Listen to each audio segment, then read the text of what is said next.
Hello, and welcome to another episode of Wheel of Horror, the podcast where two best friends normally spin a wheel once a week and it normally chooses the horror movie for us. But this weekend is special. Scream 7 just came out, and Joe and I are recording on Sunday night right after the movie came out, and we're excited to talk about it. So today we are talking about Scream 7, which was directed by Kevin Williamson and came out in 2026. I'm your co host, Alec, and joining me for his seventh Scream movie on Wheel of Horror is the one, the only Joe Testa. So welcome back, Joe. How's it going? Doing all right. Yeah, got to keep it going. We got that streak. Dude, seriously, I know. I looked back just to make sure, because it's been we've been doing this for a long time now. But I was like, Hmm. okay, so Joe's literally done every single one, and I Yep. started listening to the Scream 6 one just to kind of see what our thoughts were right after that one. And yeah, I'm super excited to talk to you about this. Neither of us has any idea what the other one has anything to say about it. So. I don't know. Really quick, I want to show you something I got though. So if you're only listening, sorry, but hold on. If you're viewing, this is what I got at the movie theater. Like, hello, Joe. Oh, What's your very favorite nice. scary movie? It's the popcorn bucket from from the AMC. So my girlfriend got it for me for my birthday. So no. It's That's fun. that's that's a really good one. I know there's a few that I've seen floating around. Yeah. That's a really good one. I like that. Yeah. So anyways, I'll start. That was my favorite part of the movie was the popcorn bucket. I'm not gonna lie to you, Joe. I was not very pleased with Scream Yeah, 7. I need to yeah. say straight off the bat. I'm Fair sorry. enough. Oh, no apology necessary. So, whenever there's a new Scream movie out, I'm sure I've talked about this on all the previous episodes. Me and my buddies from back home who I saw the original trilogy with, we start texting, we start talking about the old days, we start talking about these movies. And in all honesty, we could talk, I'm sure we'll get into maybe a little bit the kind of lead up to the release of this movie because it was kind of a shit show. But I will say in the past like week or so, I was kind of hyped. I was kind of hyped. I don't know what I expected from this movie, but I just was excited for a new Scream movie. This series is very special to me. It's one of the few, if not only, long running horror franchises. Like I was there from the beginning, opening night, and was there all the way through. And I feel like it's been a really consistent series over the years. Oh yeah. Like I don't know if I'd be as kind. I don't really remember exactly what I said about Scream 6, but I don't know if I'd be as kind to it if we re-reviewed it. Hmm. It's going into this one. This was 6 was my least favorite, but Mhm. I do feel like the series has overall been a pretty consistent one. Oh yeah. That being said, I was actually supposed to see it today, Right. and I saw it a little bit early, which was great because I wanted to avoid spoilers, and I also wanted to avoid just hearing people's non-spoiler first reactions, which Yeah. were already starting to creep in. I don't know how much you heard, but they were by Friday they were already starting to kind of creep in, which I Mm. wanted to avoid that too. Right. But if I may, when I got out of the theater, my friends had seen it on Friday as well, Hmm. and their reactions were on my phone already. And I just typed up a quick text for them, and I might as well just read that to Please. you Please. because I mean that this is me, 15 minutes outside of the theater. Okay, my positives. Opening scene was good, but they spoiled the whole thing in the trailer. Ghostface in the attic scene was really well done. My negatives. The whole movie felt small, cheap, kind of Hallmark movie or a movie shot during COVID. Mm. AI stuff was what I expected, but worse. Why even spoil that they were in it? It might have been a nice surprise. Killer reveal was horrible. I don't even get it. I'm hoping, Alec, you could maybe shed some light on that. I knew the hospital guy was the killer because if not, Stu was alive, and I just knew that they weren't going to do that. I mean, we can get into that. And then I just said overall, very disappointing. So, Yeah, dude. Yeah, yeah. I mean everything. Yeah. I've been thinking about the ending a lot. So when we get to it, I mhm. think I don't know. I think I might have got it figured out, but I don't know. Um, yeah, man. Can we Yeah. like just go back in time a little bit and like, were you disappointed that the two leads from six, when you found out they weren't coming back, were you disappointed about that? Were you excited that Nev was coming back? Did you have any feelings about that? Yeah, man, I was really bummed when I found out that Melissa Barrera got fired, and then Jenna Ortega quit. I was like, that sucks because you just spent the last two movies building this up, and Hmm. I'm super happy Nev Campbell's coming back. I wish she was in six too, but the fact that they spent two full movies making you care about these characters and like core four and like that st got shoved down our throats so much, I'm just like, all right, like I'm kind of invested in these characters now more than I was for Star Wars even. I was just like, I guess I care about these two a little more. Was it Tara and Kim or something? I don't know. Sam. Tara and Yeah, Sam. I cared about them more. And also I liked the Billy Loomis thing. I did too. Having that be like, okay, like it's continuing that a little bit. She's really like grappling with that concept of her father being the killer. Is she a killer? Like I was like, okay, like they're doing something interesting here. Um, yeah, so I'm not happy about the reason she got fired. I'm Yeah. not happy about the what it did to the story. So yeah, like I was pretty skeptical. Then the directors are gone, and I was like, okay, so I don't know what's going on. When they first announced Kevin Williamson, I was like, that's interesting. He's going to direct it and write it. Like that's cool. Little did I know he's never really directed anything before. So that's interesting where it's like he's a great writer, but that's a different skill than being a great writer and director. So I don't know if it was maybe his directing style that hurt the movie. I don't really know, but it was very disappointing and lackluster. The ending was absolutely atrocious too, but we'll get to that. And I feel like characters were wasted. It felt a lot like Rise of Skywalker, where it's like they were Mm-hmm. doing damage control that was unfixable, basically. And you can only jerk at our nostalgia for so long for us to finally be like, there's no substance here. Yeah. All the characters too, dude. Like I've seen other people online saying this too, so it's not like a revolutionary thought, but it's like this felt like a movie that Scream was making fun of. Like it just felt like a very straight generic slasher movie where you don't know much about the characters. They're just getting picked off one by one. The ending's kind of like, whatever. But it just didn't feel like a Scream movie very much. The Yeah. characters are there, the Hello Sydney's there, it's all there, but it Yeah. just didn't feel like it. Yeah. They checked the boxes, and that's probably they did the bare minimum, it seems like.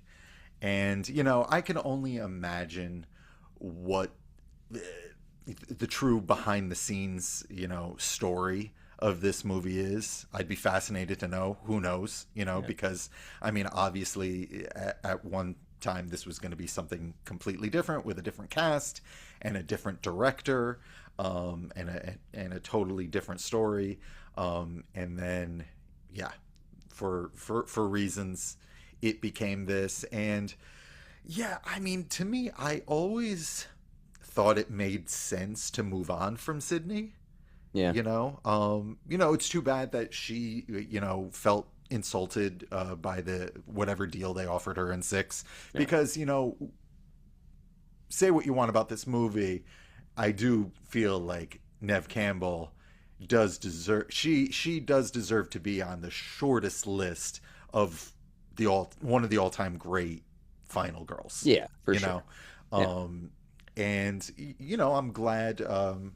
I'm glad she got a deal that she was happy with for this movie. Um, you know, I was like I said, I was disappointed in six, um, but I will say I don't know if I would have been quite as hyped for this movie if Nev wasn't coming back. Mm. Like that would eventually that became kind of something that I was excited about, like giving her like a front and center position, kind of like Jamie Lee did in the new Halloween movies. Yeah. Because when you think about it, like even in Scream 3, she was such a supporting player, you Yeah. know? Yeah. I mean, and Yeah. then in Scream 4, they kind of had they set it up like Emma Roberts was going to, the torch was going to be passed to her, and that was a Yeah. great fake out. And Sydney's been kind of sidelined really since Scream 2, as far as I'm concerned. Hmm. So having her front and center, um, I was looking forward to it. Yeah. And you know, the cynical part of my brain, when I heard Kevin Williamson was coming into to direct, kind of, part of me wanted to kind of roll my eyes and be like, is he the right guy for the job, or are you just trying to smooth things over with the fans? Yeah. You know? Yeah. That's definitely what it felt like.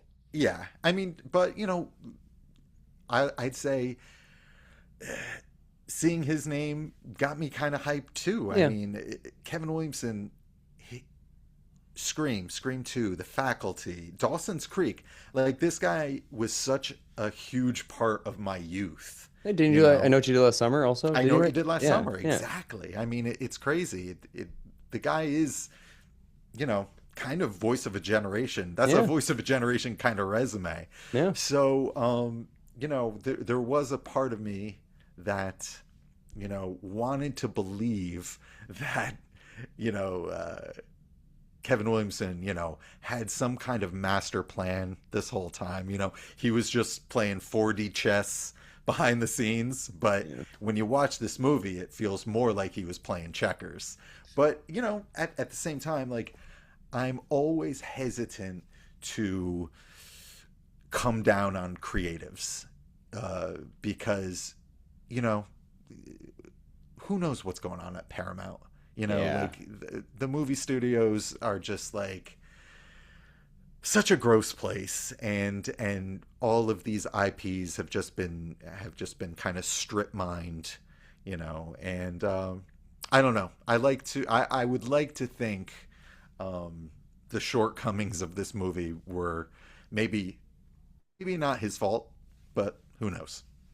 Yeah, yeah. Unfortunately, maybe if they do commentary tracks, we'll learn a little bit more insight at some point. But for now, I don't really know who to blame. I mean, it could even just be the series collapsing under its own, like, convoluted kind of just like, is this even really possible anymore at this point? And I don't really Yeah, know, but but yeah, Kevin Williams. Wait, is it Williams or Williamson? Williamson, right? Williamson. Yeah, I was excited when I heard that. Obviously it's like, okay, he's coming back, and then it's like, oh, Stu's coming back. Like, oh my God, that was another thing. You're like, you know what I said to my girlfriend right before we saw it was, I bet it'll be a flashback to Maureen's murder. And we're gonna learn more about Maureen's murder, and that's what it would be. It would be like a deep fake of him or something like that. And that's kind of what I thought they were gonna do. But then and we'll go through the plot in a second, but when I saw him for the first time, I was kind of like, "Oh shit!" Like, we both kind of looked at each other, like, when she pulls up the screen and Yeah, it's the FaceTime. For that 1 second, I was like, "What are they doing? Like, what yeah. is this going to be?" So I was a little excited there, and then I got progressively less and less excited the more it kept happening. But S- yeah, Sorry to keep doing this, but can yeah, we go back again hmm and talk about, because again, the lead up to this movie was so strange. When you heard about all of the deceased stars of past films coming back, like, Matthew Lillard, and then we heard David Arquette, and I didn't know that. oh, you didn't know any of that? I didn't know. I only knew Stu. I didn't know Okay. anybody else was scheduled to come back. So that's why, yeah, Interesting. I didn't know. Yeah, I mean, I heard about all this a while ago, and it was a bunch of names. I'm not sure if I heard Laurie Metcalf, but the guy who played Roman, Yeah. I heard about that. And it was just so, I just was wondering why they were doing this. I was Mhm. wondering, like, was it to get ahead of any leaks, or just to kind of get people excited? I thought it was so strange because when we do get to that reveal, it's extremely anticlimactic, and it is what I assumed it was going to be. Mhm. The whole AI thing. I think we all kind of knew they were going in that direction, and it was that, only in the most completely unsatisfying way. I Yeah. mean, there was a part of me when I heard about all this. I don't know. My brain always seems to go there. I think even when I heard there was going to be a Scream 5, I thought this. I thought maybe they were going to go in like a Wes Craven's New Nightmare direction. We Hmm. may have even talked about this way back in one of our reviews. Like, I think I always thought maybe this Scream series was gonna go there, and like there would be a killer stalking the cast of the Scream movies. Mm, But obviously, this series sticks so rigidly to its formula. yeah. Obviously, they did not and would not go in that direction. But that's something that crossed my mind for a minute.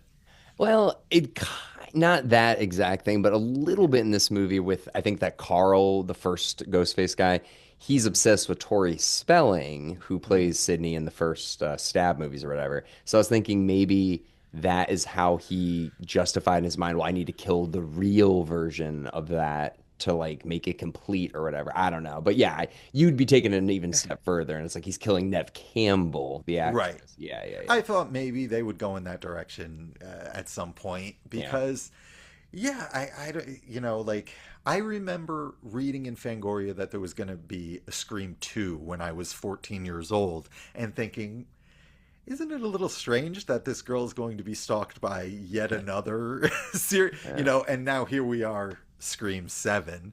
Um, but going jumping into the movie, like Yeah. what did you think of the opening scene? Best part of the freaking movie. Like hands down. Best part of the movie that you're right, they showed way too much of the trailer in, but here's the thing, when you think about it for like 5 seconds, you're like, so who did this? Like why these people? And like what's the point? Like to Yeah. burn down Stumacher's house to what? Let Sydney know that somebody did that? But then they live in Indiana, so would they fly out to this Stumacher house, dress up like Ghostface? Did they know anybody would be there? I mean, they clearly did, because why else would they dress up like Ghostface? So they're like, okay, we'll kill the strangers in there. Why would Sydney care about that? And then the next day, they're like, all right, now back to the plan. It was just really dumb, but a cool sequence, you know? If you have any questions about the motives or what the killers were thinking or what they wanted to achieve, I assure you I cannot answer any of that. I'm hoping maybe you can clear some things up for me because I have no idea. But yes, I thought this opening scene was good. It was Yeah. adequate. I'd actually take it above the whole extended opening in Scream 6. Yeah. Yeah, yeah, I liked it. I saw too much in the trailer. That's just the way things are now. But I thought it was pretty well done. I almost feel like it was a scene from a different movie. I almost wonder if it was like reshoots, like Mm. if like they got some really bad test screenings and they were like, we need we need a killer opening. Like let's go back to the drawing board. But who knows?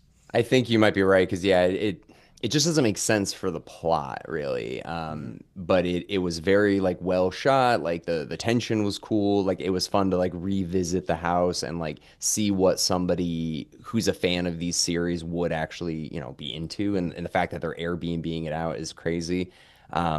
But yeah, and the kill, oh my God, where the guy got stabbed in the head and his eye Yeah, I was like, that was pretty intense. yeah.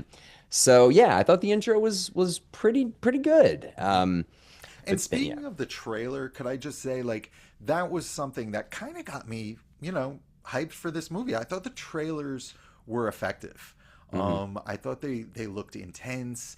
I thought they didn't highlight much of the comedy that I think was getting a bit stale. Hmm. It just seemed like a kind of stripped down thriller, and I appreciated the things I didn't see. Like there wasn't anyone talking about the rules, which I feel like has gotten a bit tired, and Yeah. there was no mention of like the Stab series, which I feel like I'm just kind of done hearing about the Stab series.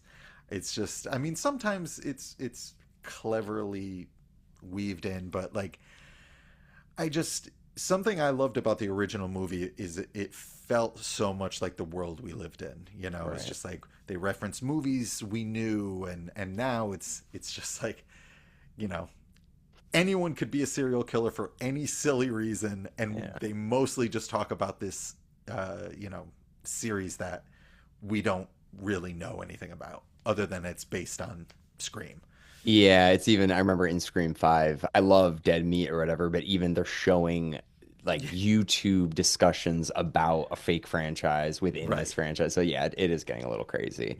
Mm-hmm. Um, But yeah, so the movie, yeah, it's a nice, it's a cool, interesting opening, and then it kind of, I mean, honestly, from this point, it just, I don't know, like all of the characters we meet Tatum, who is Sydney's daughter, who's a nod to Tatum from the first movie, Rose McGowan's character, and then her husband, Joel McHale, which I was surprised, dude. I don't know why in my head I had it that she married Patrick Dempsey and that was the father and stuff like that. I don't know where I Okay, came up with so that.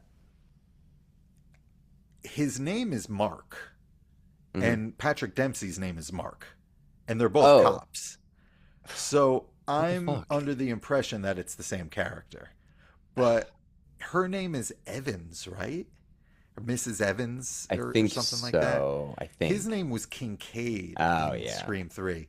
So she married a different cop named Mark? Or did they change their name to.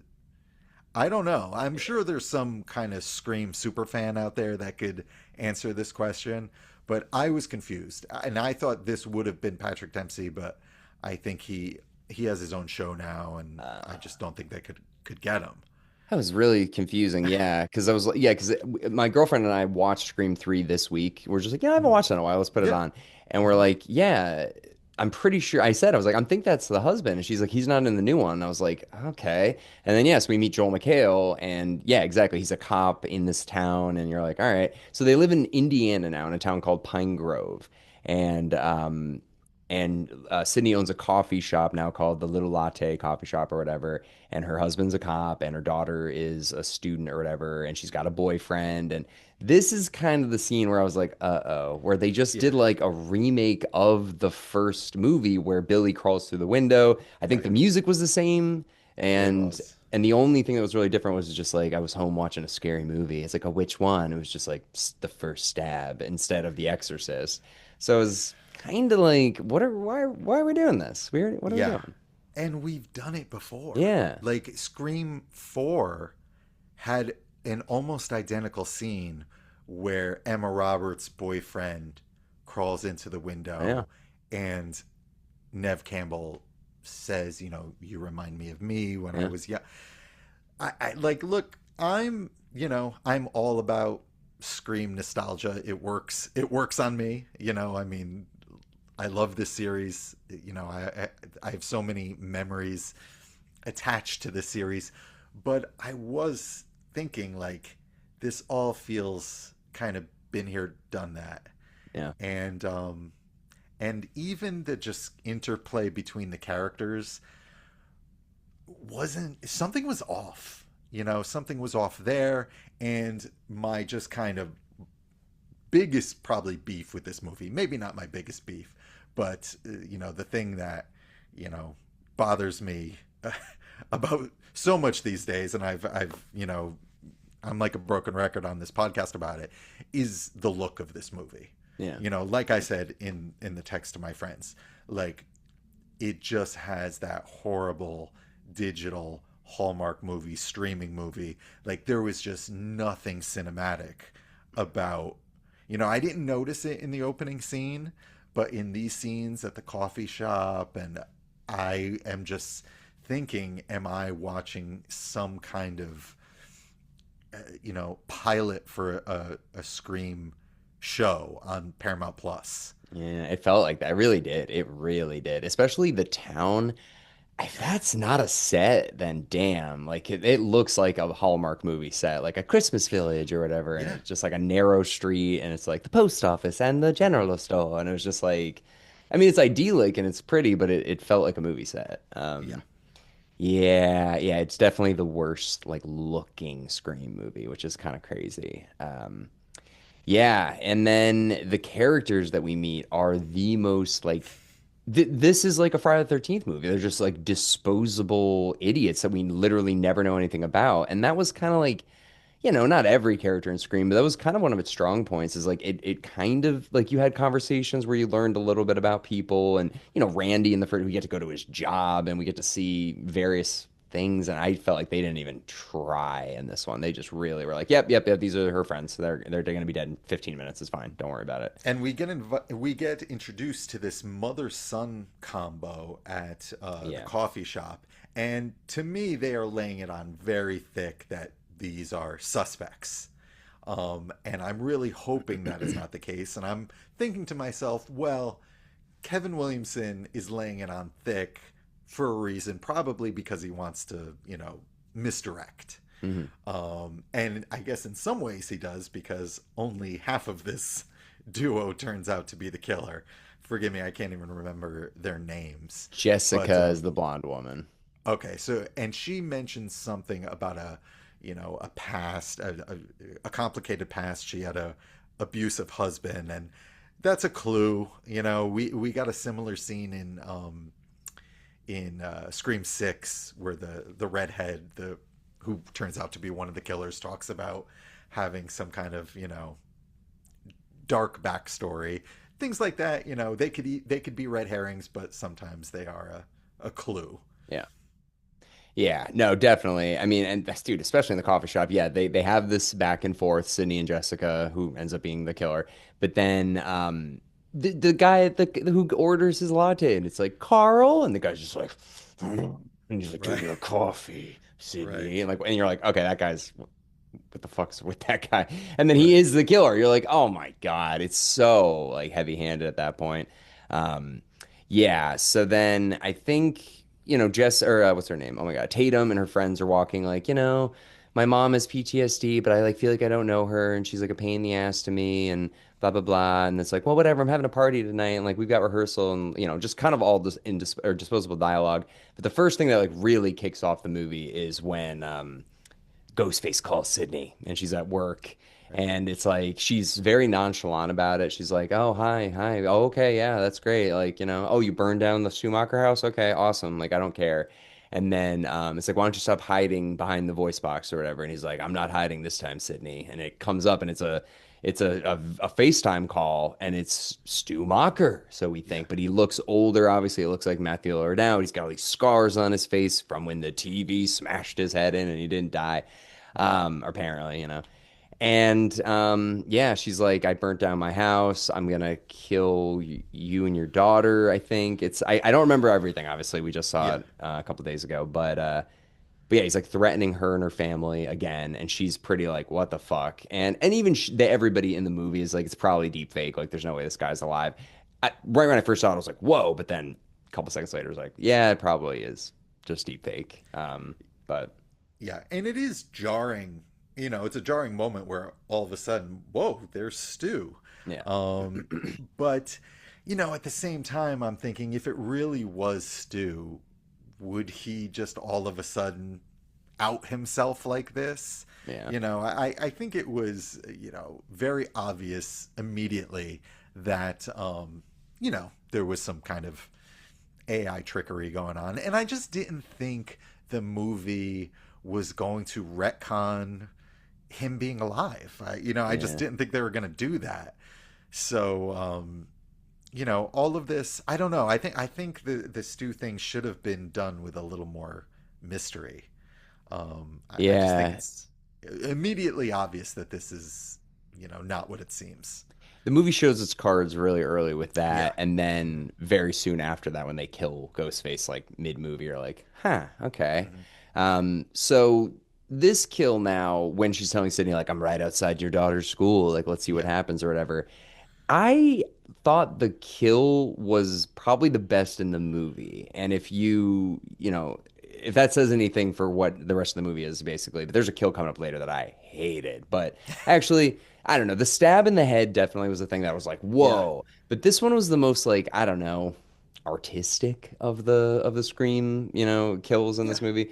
It's got this girl, McKenna Grace, I think is the Yeah. actress, and she's swinging, doing a Peter Pan musical or whatever, but she's the only one in there, and Ghostface kills the guy that's controlling the conveyor belt she's on, and she swings back and forth, and he just guts her, and she just like spills all the blood out. And it was, Yeah. pretty intense. And then she's just like flayed out there. Sydney comes out, takes out a gun, shoots at him, and stuff like that, and the police and the whole town's up in arms now, basically. But what did you think of that sequence? Am I crazy, or was that No, good? no, no. I mean, it was, yeah, it was pretty good. I appreciate that someone gave that some thought. It wasn't just the usual kind of chase and stab. Yeah, yeah, I liked it. I was really just kind of at this point trying to get my bearings. Like these character relationships aren't really working for me. Just the look of the movie is, just it's. I was just trying to, yeah, like.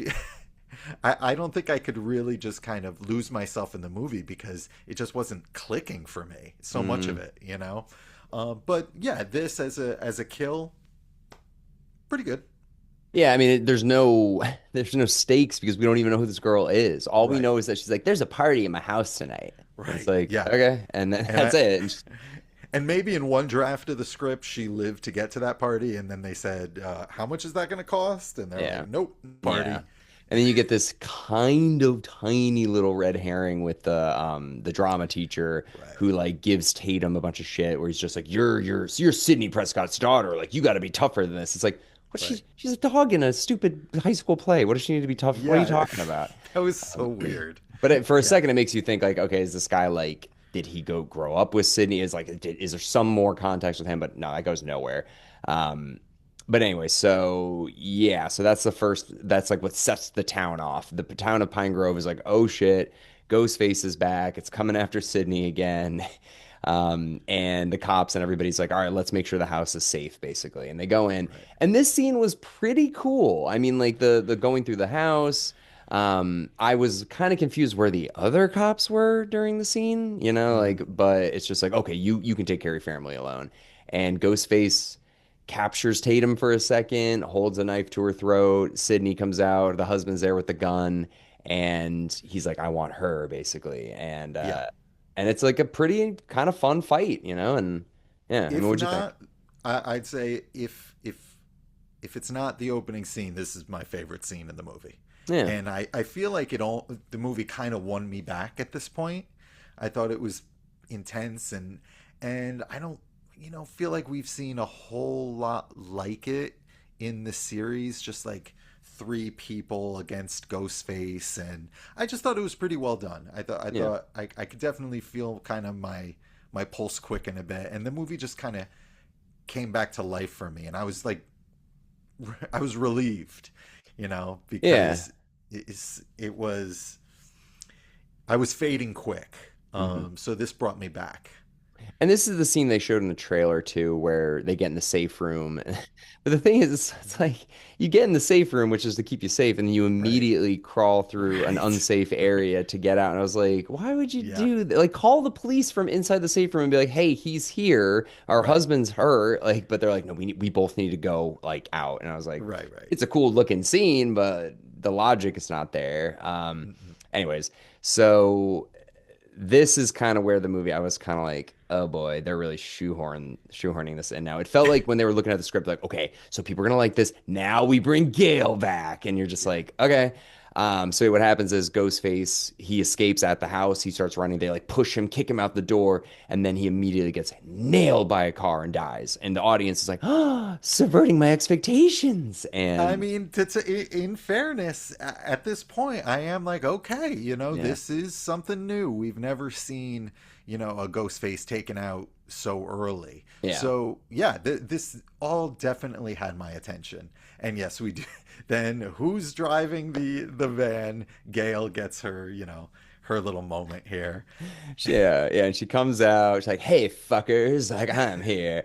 And then I was like, "Wait, this is what you're doing with the core four now?" It's like they're the new Kenny, basically, Yeah, who's like her double assistants, and now the girl one wants to be like the new Gale Weathers, and it's just like none of this was set up at all in the yeah, last movie. It's like, so this yeah. is what you guys have been reduced to. Hmm. And I was like, I don't even know. Just maybe don't bring any of them back, but it's like, I guess it's somebody we know at least, So Yeah. both the twins are back from the core four and Gale. And then yeah, so they hit Ghostface, they kill him, and then they do a Scooby-Doo reveal where it's like, oh, it's like the pissed off weird guy from the coffee shop. And it's just Hmm. like, here you go. Uh, and then they do a little bit of exposition for us where it's like he was from a mental asylum up the road and he got out and he wanted to kill Sydney for some reason. We don't know. Um, yeah, right? Yeah, that sounds about right. And I don't. To me, Gail has been kind of pointless these past couple of movies. I know. I really don't even know what her character is anymore. And the twins, I think they're charming actors. Um, Having them here does seem kind of, again, like this desperate throwing a bone to the fans of the previous movie. Yeah. It doesn't make a lot of sense. But yeah, then we go to the mental asylum, right? Yeah, so basically the twins are just like, all right, all you young people, we'll all hang out. And then Sydney and Gail are like, all right, we're back together. Let's go solve the mystery. So yeah, they go to the asylum where this Carl guy, the previous Ghostface was at. They meet this orderly who's just like weird. And he's like, I shouldn't be doing this, but I'll show you the crime scene of where this guy lived. We see all these pictures of Tori Spelling, who is Sydney's character in Stab. We see a picture of her actual like headshot or whatever.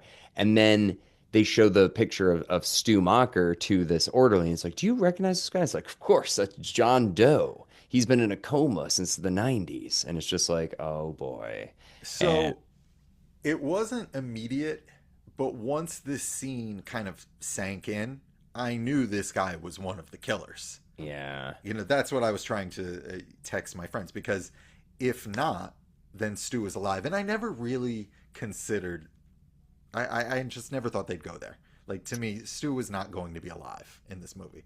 So they obviously, Oh, sorry, go ahead. sorry. Well, they did little tidbits in 5 and 6 to make you think like maybe, like remember that Yeah. line in Scream 6 where they're walking, it's like that's the TV that killed Schumacher. It's like if you believe he's really dead. And like they Sure. say like stuff like that, I don't know. And part of me wishes they went in that direction. Me too. Now, Because after this point, it can't be worse than what we no, got. I would have But preferred it. 100%. But I just never thought they were going to do that. It's such a kind of retcon. Mhm. So yeah, I mean, like, after this scene just kind of sank in, I was like, okay, well, there's one of the killers for sure. Yeah. Yeah, so and it upon second viewing, I'm gonna be like, oh, that makes like it's so obvious now that of course it's this guy. So yeah, he's telling them about the killer, Carl, who got killed, and then Stu used to be here as a guy or whatever. So instead of asking, hey, can I see the file? They're like, oh, we'll just take this guy's word. That's fine. He's definitely Right. right. So yeah, so they just believe him. Tatum and all the other people are hanging out at this bar. There's a curfew in place again, but they sneak out just like in the first one, and they're all at a bar.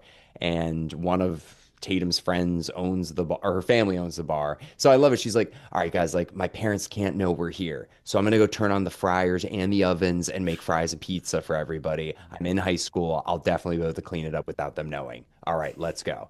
And then we basically get like the closest thing to the rules being explained, but like it gets shut down pretty quick because it's like self-aware. It's like, hey, all right, we get it. There's rules, Yeah. whatever. So this scene I didn't really like it. I really like knowing what we know at the end now, the way that the kid, the creepy kid or whatever, who again, like we don't know enough about it, most of these characters, but I guess we get the most about him. He's Jessica's son, and he's the next door neighbor of Sydney. He's obsessed with Sydney because he loves true crime, he loves horror movies. So you're like, okay, but it's too obvious of a choice, they say, because he's so creepy or whatever. And he's sick and tired of being called creepy. So it's like, all right. And they kill like half the cast basically, or half the young people in the scene. And Ghostface, Tatum and her boyfriend go out to the car. Ghostface comes in, kills everybody except for the twins. He like stabs both of them, and they're out for the rest of the movie. And then kills the other ones. But he kills the son by taking him and putting him on a beer tap, and it goes through his head and starts pouring beer out of his mouth, and that's how he dies. And I was just like, I thought it was cheesy looking, but then now knowing that that's the killer's son, I was like, that is so fucked up. Like, why would you do that to your own kid? And we can get into the ending obviously later, but knowing that, I was like, Jesus Christ. And I'm assuming that's the other killer. That's the guy from the hospital, right? It I has to be. mean, There's no way not that that it woman. matters, but Yeah, I'm yeah, assuming. yeah. Yeah. I mean, it kind of made me smile. It's something I'd imagine in like a Terrifier movie or Yeah, something. yeah. But yeah, just silly. I will say that the movie threw me a little bit because, I did suspect him and his mother.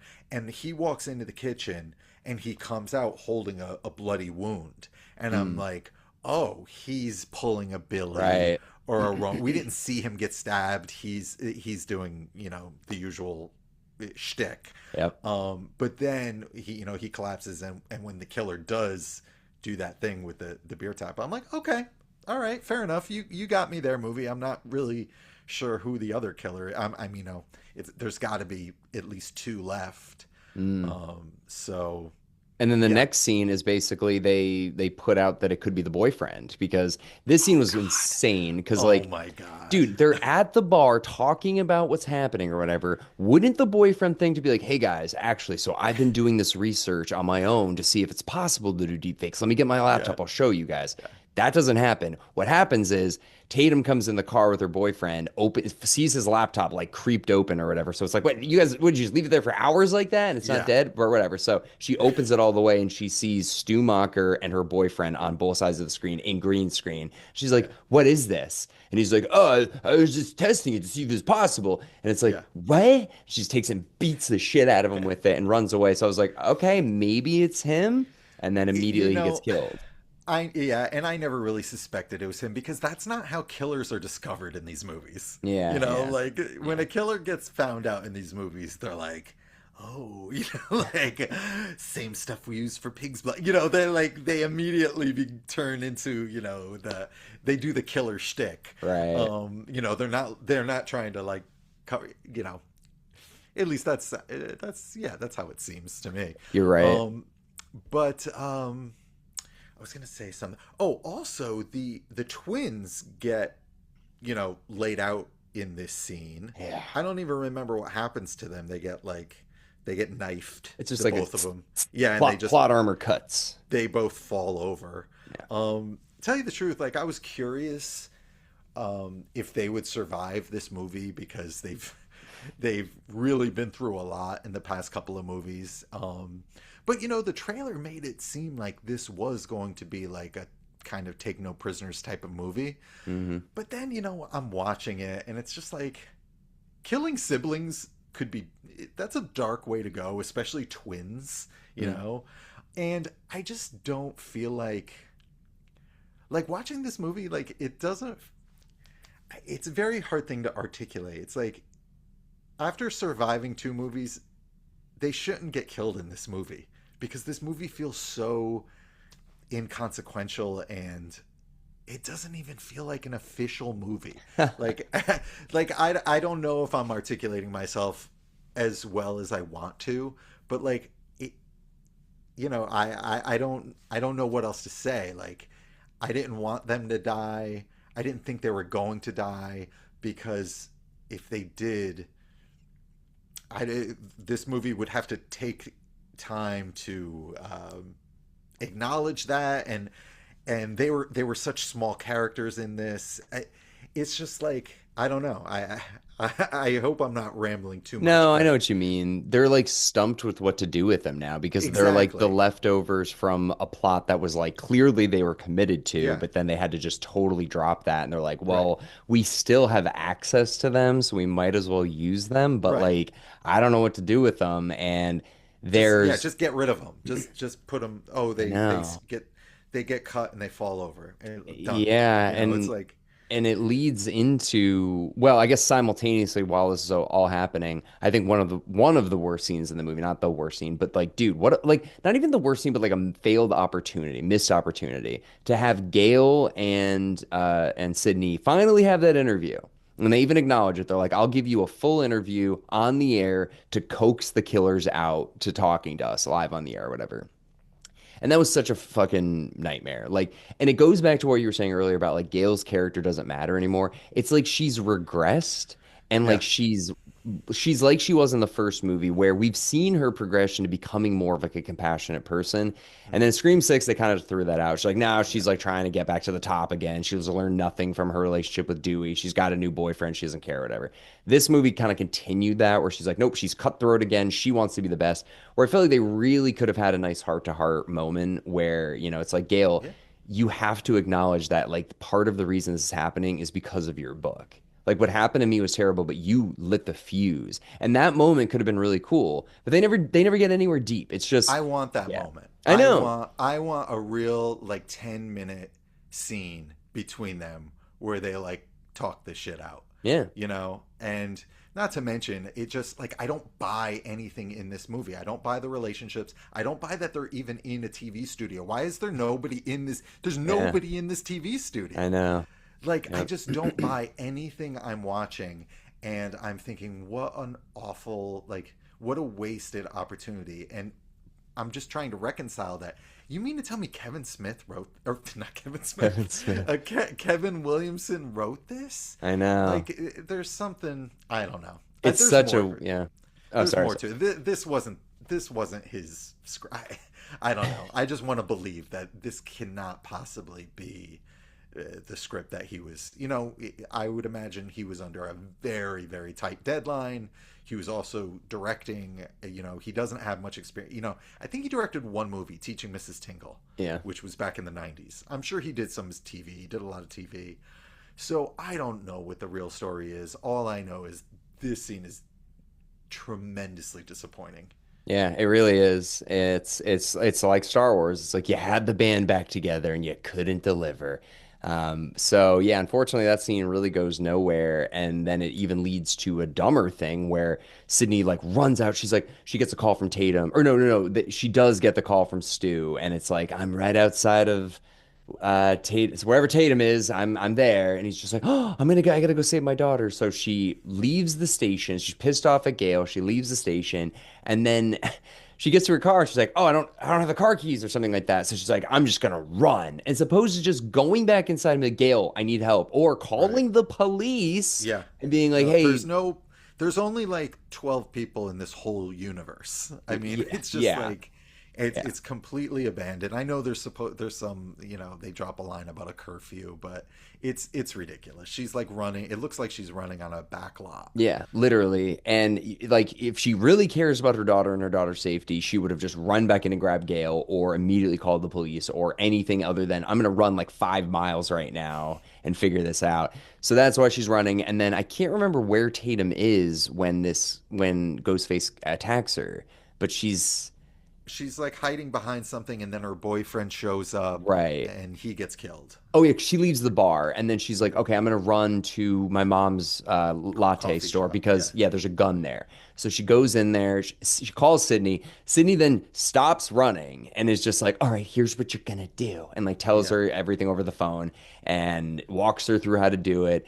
She ultimately does load the gun, shoots it through the wall, hits Ghostface like 4 times or whatever. And then for some reason, she's like, all right, now that Ghostface has been shot, now I'll move the thing out and go out and shoot him in the head. Like, I know you got to shoot him in the head, but she's safe at least for now. Yeah. He's been shot. She's sitting in a protected room with the door locked and she's got the gun out. Yeah. Just stay there because Right. then she leaves and Sydney sees two Ghostface come out and capture her. And it's just like, fucking hell. So yeah, that was all for nothing, basically. Yeah. Anyway, so yeah, the Ghostface obviously had a bulletproof vest on. And the next scene, oh, and then we did miss the one scene with Joel McHale getting stabbed like 100 times and also surviving. I was sad because I liked him. I like the character, but yeah, he gets Mhm. stabbed. He gets fucked up really, really bad. Um, what else? What else? I think that was most of it. And then this is like I hated the rest of the movie. Yeah, I mean, this is where I mean, the movie's almost over, but we'll get there when we get there. But I'm still holding out hope. Sitting in the theater, we still have to get to the climax, and I'm hoping, that Kevin. I don't know why I want to say Kevin Smith. Kevin Williamson is going to, blow all our minds here. I'm just hoping for something. I don't know what. I'm just and the climax begins with Sydney arriving home, and on her television and devices, we see what we heard about so many months before. What I heard about was the actors who had portrayed killers in previous movies have come back, and yes, they've come back for 10-second cameos where they pop up on Sydney's devices and taunt her, and don't even really look like they did in the previous No, movies. not at Like all. Laurie Metcalf is just Laurie Metcalf now, and she sees Dewey for some reason, Yeah, and it looks like they didn't even put David Arquette through hair and makeup. Like dude. he just showed up however he was that day. He looked like And Tobey Maguire in Spider-Man 3, like in that emo like, scene. did they even want to try to make him look like Dewey? Yeah, Like it really blows my mind. And the yeah. fact that this all came out, like maybe, if I didn't know they were coming back in some capacity, maybe I would have thought, oh, okay, wasn't expecting that. That's kind of cool. But yeah, this whole AI thing turned out worse than I could have imagined.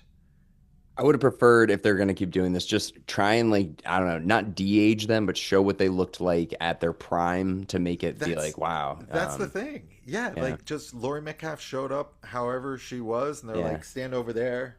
Um, Why would and then Sydney, yeah, like she's dead. So why would right. they think, okay, let's age her up to what she would look like now? It's like, why? Why Yeah. not just have her be what she was when she was with Yeah, Sydney? Um, exactly. And same with yeah. Dewey.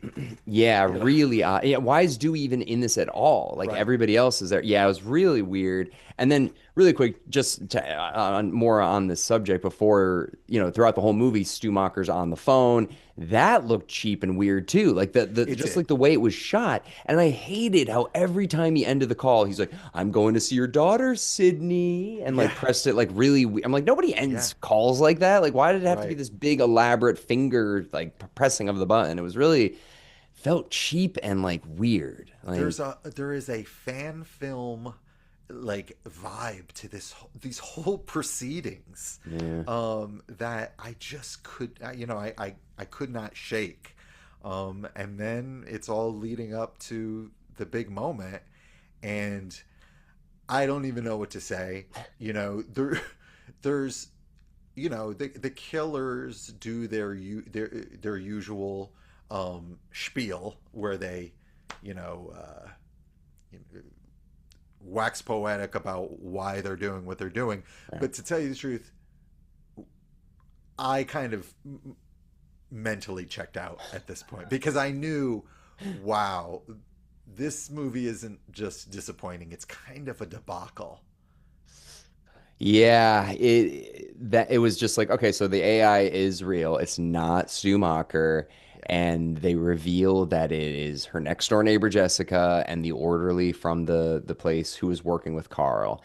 And it is like by 1,000 miles the worst reveal of any of these movies. Like not even you're like, oh, Scream 6 was that was a Yeah. stretch, and Scream 3, like, you kind of have to jump through a few hoops to make it make sense, but you're like, okay, I could see, sure.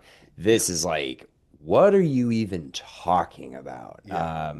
It is really, really bad. And that's the thing we said it earlier. It's like, I'd rather you just committed to being Stu. I just say Yeah, it's just that's Stu. it. Like, I'll take yeah. it. Yeah, I'll I'll be take like, it. okay, like, hey, listen, it's crazier things have happened, I guess, Yeah. but this really was bad. Like just objectively, it's bad. Like, I don't know. I mean, is there anything worth digging into here? I really don't know. She dropped something about how Sydney wrote Sydney's book that she wrote was an inspiration to her. I don't know. Like she's doing all this to get Sydney to be that strong final girl again. I have no idea. I'm sorry. Yeah. So what I think it is yeah. It literally makes no sense. But basically, Sydney wrote that book from part four, which was about like being a survivor and like coming over your grief or whatever. She had an abusive husband, and she read Sydney's book, and it gave her the inspiration to murder her husband. And then they moved next door to Sydney. Like this must have been some part of the plan. So somehow there that two houses became available for sale at the same time, or she orchestrated that somehow. So anyway, so that's insane that she even was able to become Sydney's neighbor. Um, she gets away. She takes her son with her. Her son becomes obsessed with Sydney. The mother like doesn't like that she's obsessed with Sydney and doesn't like that she's into horror movies or whatever.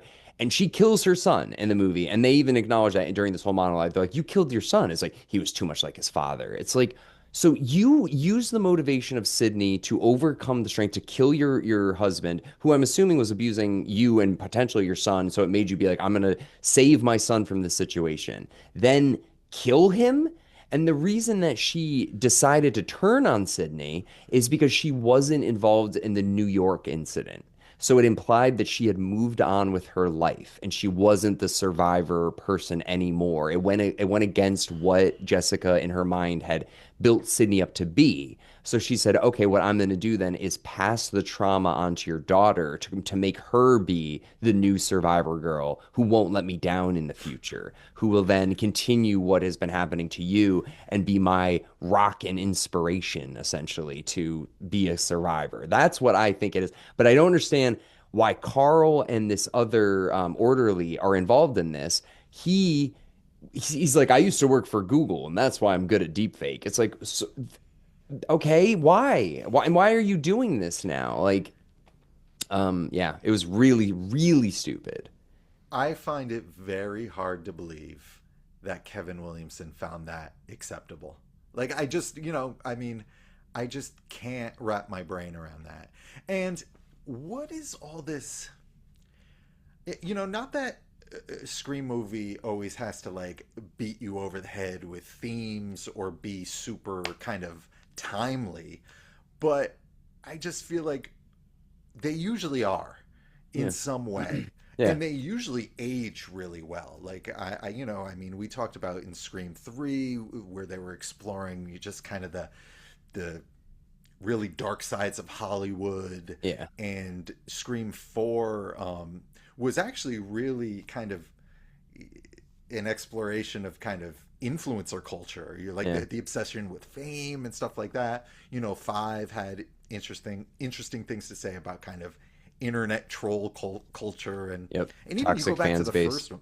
Totally. You go back to the first one and it's like Billy and Stu, in a scary way, resemble a lot of, you know, young teenage boys that did some horrible things in years to come. Yeah. I don't know. There's just always a lot to kind of chew on in Scream movies. That's why Scream is the franchise it is.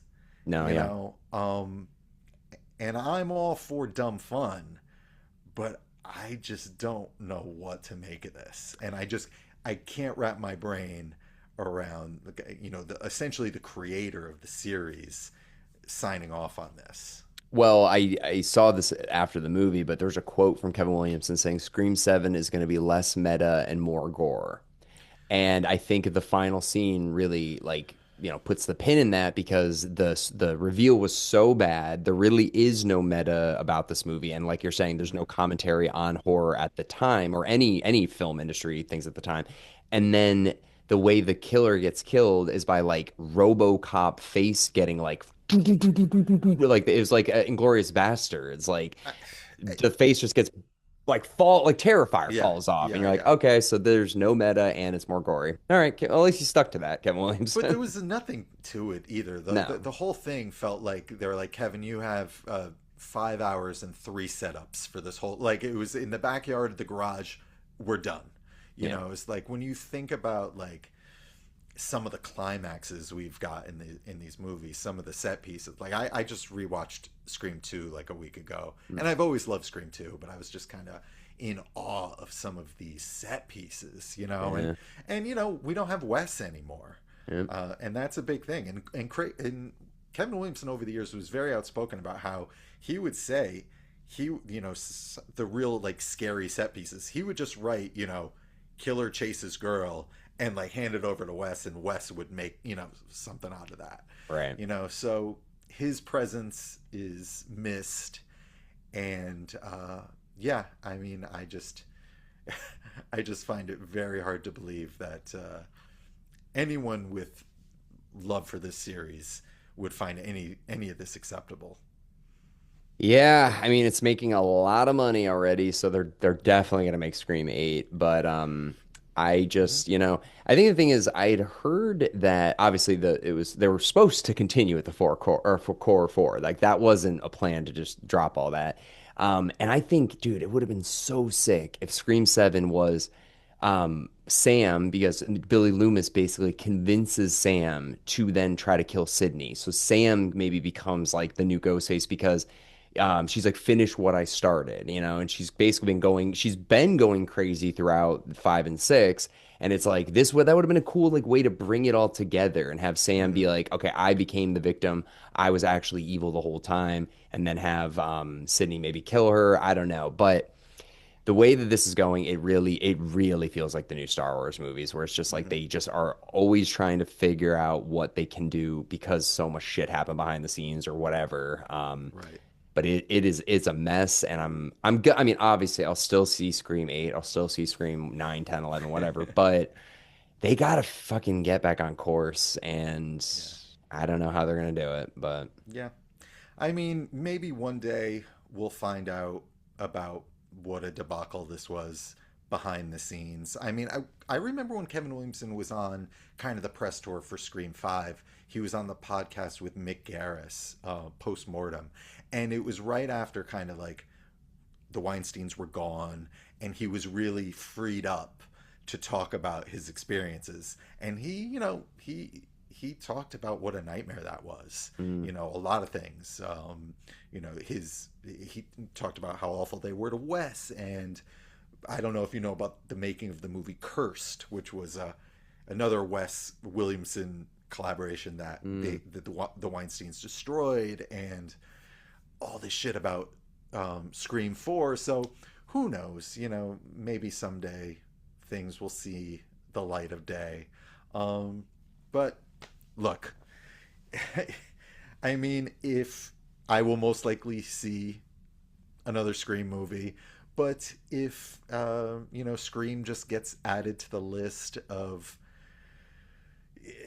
properties from my youth that I've kind of lost interest in, that's okay too. It had a great yeah. run, you It know? did. It did. And still, I mean, I don't know if you'll agree with this, but I still think that the this is the worst, like to me, like Yeah. by a mile, but it's still better than like Hellraiser, Inferno, like one All the like shit I've made you watch. no, but like the worst of other franchises, this one is still like an acceptable. It's not by Absolutely. Scream standards, but by like Absolutely. other, you know what I'm saying? Like, 100%. And yeah. and like, we covered the new I Know What You Did Last Summer. I was just gonna say something about that. Yeah, Yeah, yeah, and that was by all accounts not a good movie, yeah. but I was kind of defending it because I thought there was some dumb fun in it, and I don't hold I Know What You Did Last Summer to the same standards I hold Scream. Right. But you're absolutely right. This I think a lot of people will find this perfectly acceptable. Um, you know, it's I watch a lot of slasher movies, and I give them a pass because uh, you know they tried. I know they had a small, but something like Clown in a Cornfield I just watched. And it's Yeah, like, you yeah, know what? Super low budget, obviously made with love. It is what it is. yeah. I can't hold Scream, you know, to the same standard, you know. Yeah. Well, that's what I was gonna ask you. Did you prefer this or the new I Know What You Did Last Summer? Um I I think, well, that's the thing. I Know What You Did Last Mm, Summer was yeah. less disappointing. Right. I could just watch it and enjoy it. Right. This was probably a better movie. But again, like Scream gets held to a different standard. Yeah, you're right. You're right. No, you're right.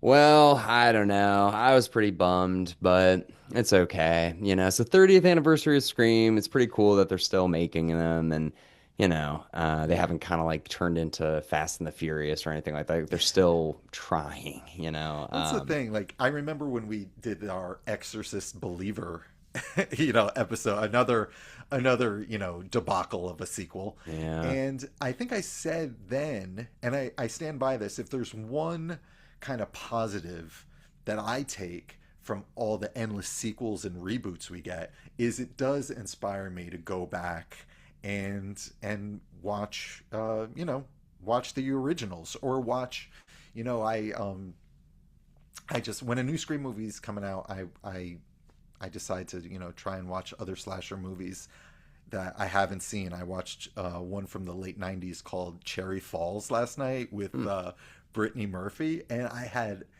a blast with this movie. It was hilarious. I mean, it was so much fun, and yeah, that is, enough that it inspires me to go back and watch old movies. And I text my friends and we talk about horror movies and seeing Scream in the old days, and that's good enough. Yeah, yeah, it's true. It's well, we'll have to check that one out. Cherry Falls. We'll have to check that one out Yeah, at man, some it was point. it was fun. Wow. All right. We got any last minute thoughts on Scream, or should we wrap this bad boy up? Yeah, no, I don't think so. I'll see you. I'll see you on Scream 8, I'm sure. I have a feeling we're going to be doing that one maybe 2 years from now. But all right. Well, everybody, thank you very much for listening in to our discussion on Scream 7. And check out our episode on Raw that just came out today or yesterday. I don't know when this episode is going to come out. And then next episode on Wheel Horror will be Leprechaun 4 in space. So get ready for that one. All right. Thanks again, Joe. And yeah, see you later, everybody.